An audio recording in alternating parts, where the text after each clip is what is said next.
இயேசு கிறிஸ்துவின் நாமத்தில் அன்பின் வாழ்த்துக்கள்.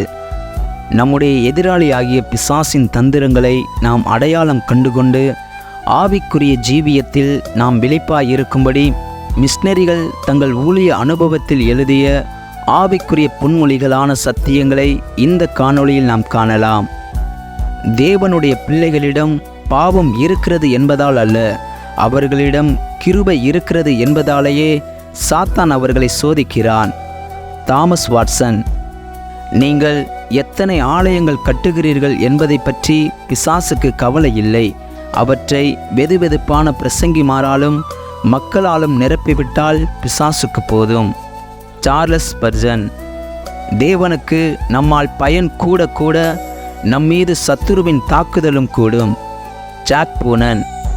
தங்களது மனசாட்சி தங்களை குற்றப்படுத்தும் போது அதை கவனித்து நடக்க விசுவாசிகள் இணங்கும் அதே வேளையில் சத்ருவின் குற்றச்சாட்டையும் அடையாளம் காண அவர்களுக்கு தெரிய வேண்டும்.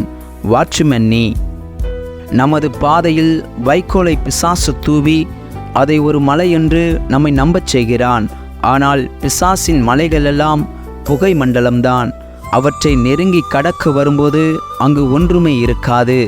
டிஎல் மோடி. விசுவாசிகளும் அதிலும் குறிப்பாக ஊழியரும் ஜெபத்தை அசட்டை பண்ண பிசாசானவன் தன்னால் முடிந்ததையெல்லாம் செய்வான்.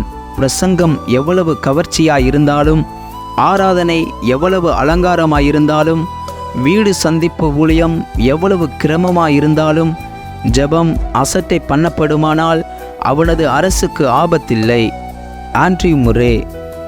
ஜெப ஆவிக்கு எதிராய் போராட பிசாசானவன் தனது சேனைகளை எல்லாம் அனுப்பி வைக்கிறான். Andrew Bonar. நடத்தை கேடு அல்லது ஊழல் போன்றவற்றை விட பிசாசின் தூண்டுதலால் ஒருவரை ஒருவர் குற்றம் சாட்டுவதாலேயே அநேக சபைகள் சின்ன பின்னமாகின. பிரான்சிஸ் பிரான்சிபேன்.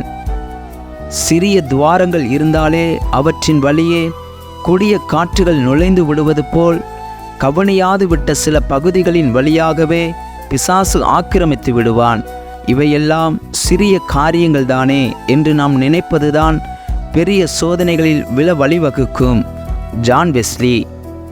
பிசாசு சிறிய குற்றத்தை குணமாக்குவது போல் காட்டி பெரிய காயம் ஏற்படுத்தி விடுவான். சிஎஸ் லேவிஸ்.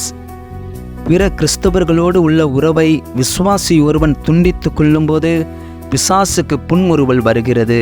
விசுவாசியாக அவன் வேதம் தியானிப்பதை நிறுத்தும்போது பிசாசுக்கு ஒரே சிரிப்பு வருகிறது. அவன் ஜெபிப்பதை நிறுத்தும்போது பிசாசு ஆனந்தத்தால் ஆர்ப்பரிக்கிறான். கொரி டென்பூம். கஞ்சத்தனம் பண்ணுகிறவனின் அலமாரியே பிசாசுக்கு புகலிடம். Thomas fuller. இல்லத்தை காத்துக்கொள்ள தெய்வ பயம் இருக்கும்போது சத்துருவானவன் உள்ளே நுழைய வழியே இல்லை. Francis of Assisi.